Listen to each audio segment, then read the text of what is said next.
don't stop, we're hungry now. Don't stop, there's so much food to be found. We can find food to eat. All we have to do is go to the store.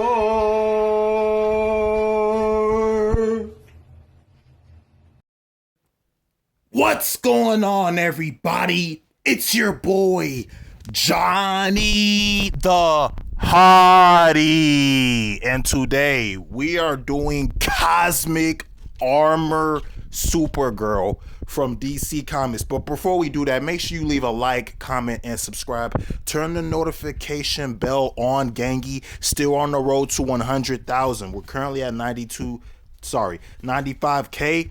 And without further ado, let's get into the video. All right, here we go, guys. So, Cosmic Armor SuperGirl. In order to understand Cosmic Armor SuperGirl, you got to understand where she even exists in the DC cosmology. You feel me?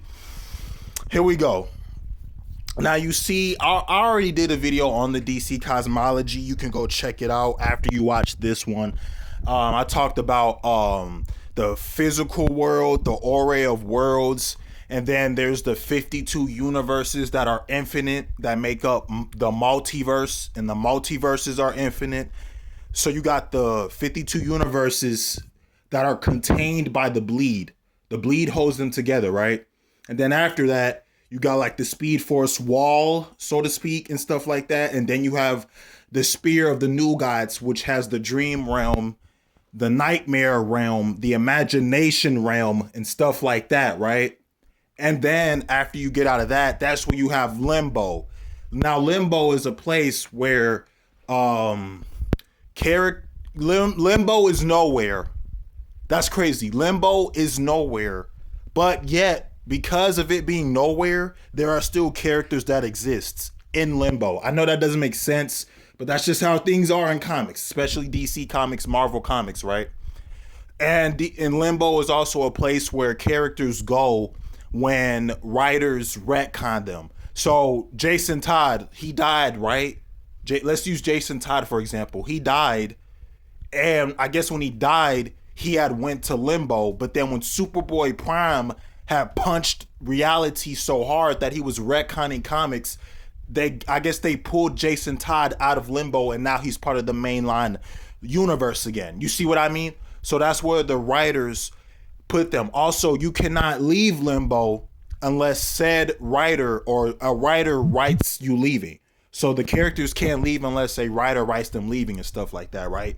And then above Limbo is Nil, N-I-L, or the Monitor Spear. You see what I mean? And this is where she was created. This is where her fight with Mandrakk, the female version of Mandrakk, who fought Cosmic Armor Superman. This is where their fight takes place. All right. So the fact that their fight even takes place in the Monitor Spear, which is the last thing you get to before the Overvoid. You know, the Overvoid created the Presence, right? And then the Presence created Lucifer, Michael, the Spectre, Parala, or something like that. Parala, you know who I'm talking about. She a baddie too. But yeah, right. All beings from the Presence and stuff. And don't forget Elaine Balak and stuff like that. But you see, the thing is that Mandrakk was becoming a threat, and they needed the perfect superhero to fight her. You feel me? This is kind of a playoff of Cosmic Armor Superman, so don't get it confused. Okay, this is just a little playoff, a little spinoff. I thought, why not Supergirl? Why the hell not? So they was like, yo, let's create this armor, right? And this armor is literally like the archetype of a female superhero that's supposed to be like this unbeatable, unstoppable force, kind of like the archetype of Superman, right? You know what I mean? Like when you think of superheroes and stuff like that, I know people think of Batman and Spider-Man, but Superman is usually the first one that comes to mind, right? Now keep in mind that they created the armor. Pretty much this race of like living tribunal types created this armor, right? And the armor is powered by the mind of Supergirl and the mind of Power Girl. You feel me? So they're kind of like controlling the mind, so to speak. And Cosmic Armor Supergirl, right? She viewed everything that I just told you before the Monitor Spear. So Limbo, kind of like her cousin did, right? She held it on just her fingernails. She literally held Limbo on her fingernails. That's freaking crazy, you feel me? Also, right? In her fight with Mandrakk, keep in mind that Mandrakk in a weakened state was able to absorb Darkseid when he was in his true form, his God form. That's right. This is the same Darkseid that cast a shadow over the DC multiverse just by falling. You feel me? That Darkseid who cast, you know what I mean? This is the same Darkseid that like one shot at the quintessence, you feel me? That's freaking crazy. And in her weakened state, she absorbed Darkseid's true form. Now imagine her in her powerful state. Now, you also got to keep in mind that Mandrakk attacked Cosmic Armor Supergirl with a bunch of things.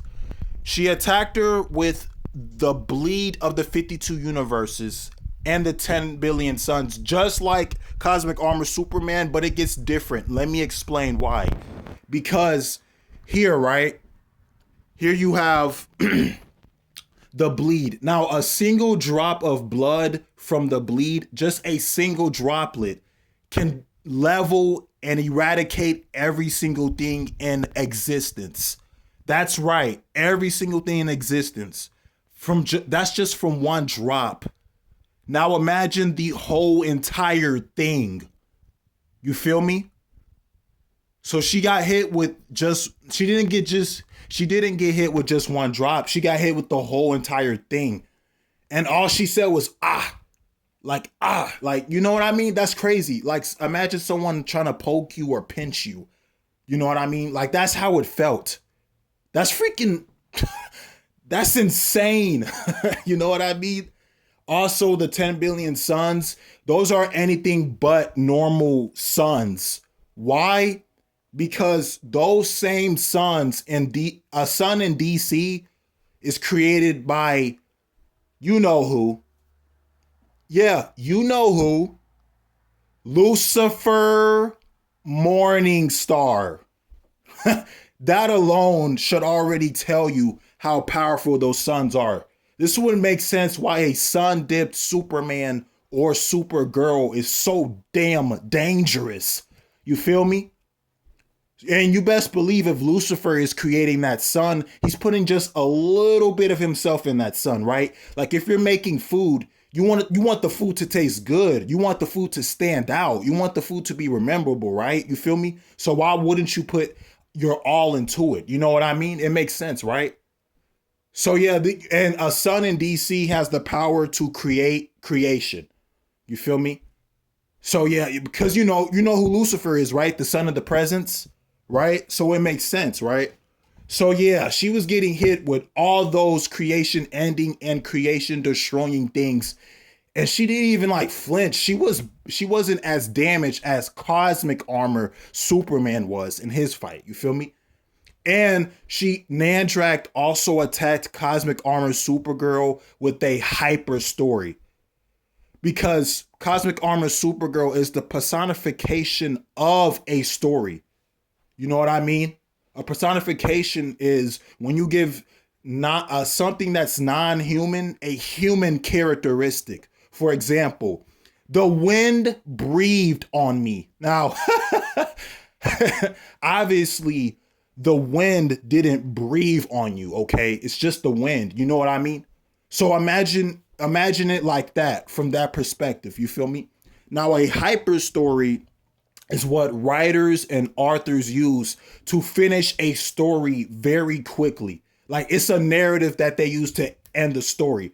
So she was trying to end her quickly. Why? Because Cosmic Armor Supergirl is who Mandrakk was when she was in her prime. So she's like, yo, I can't play around with her. I can't toy with her.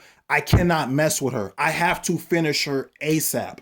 So as soon as that bell rings, I'm going straight for the KO, the knockout. I cannot afford to do that because if I do play around with her, she's gonna kill me instantly. You feel me? So yeah, that writers use the hyper story. You feel me? And also keep in mind that their fight, right? Cosmic Armor Supergirl's and Mandrakk's fight was destroying the Monitor Spear itself. Like literally everything you know and love about DC is leaving just because of their fight. But it wasn't really a fight though, because despite everything Mandrakk did, Cosmic Armor Supergirl was just standing there like, what, bitch? Is that all you got?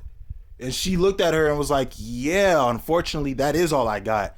And then Cosmic Armor Supergirl just continues to, she just ripped her ass apart and killed her. You feel me?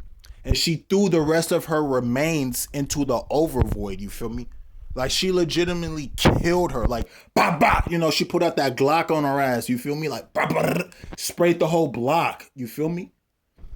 So, yeah, she just killed her. And then she threw her dead body or her dead remains into the overvoid itself. Keep in mind that the overvoid had to force all of existence into Cosmic Armor Supergirl. So, you know how, like, there was a flaw in the overvoid, you feel me? And the overvoid knew about that flaw, which was Mandrakk. So the overvoid created this pseudo armor, so to speak, which is Cosmic Armor Supergirl to fight Mandrakk. She's pretty much an outerversal vampire if you think about it. You feel me? Like, that's freaking crazy. So yeah, that's Cosmic Armor Supergirl, my version of it. Okay, just do what you want with it. Very, very powerful. I got her to mid to high outerversal, you feel me? Also can adapt to any threat way quicker than her cousins, Cosmic Armor Superman, you feel me? Like, that's just freaking insane. Can also feel the reader breathing and can feel the reader turning the page, can read the reader's thoughts and opinions. Like, that's the thought robot is insane. Insane in the membrane. But yeah. But yes, guys, put down in the comments what you think about Cosmic Armor Supergirl. Did you like it? Did you love it? Did you hate it? Did you rate it? Hooray! I love her just like I love Supergirl Prime. The badass versions of Supergirl are the best. I'm glad she's getting a lot of love. But until next time, everybody, it's been your boy, Johnny the Hottie. And I'm out. Peace. Bye. Love you. Mwah. Bye.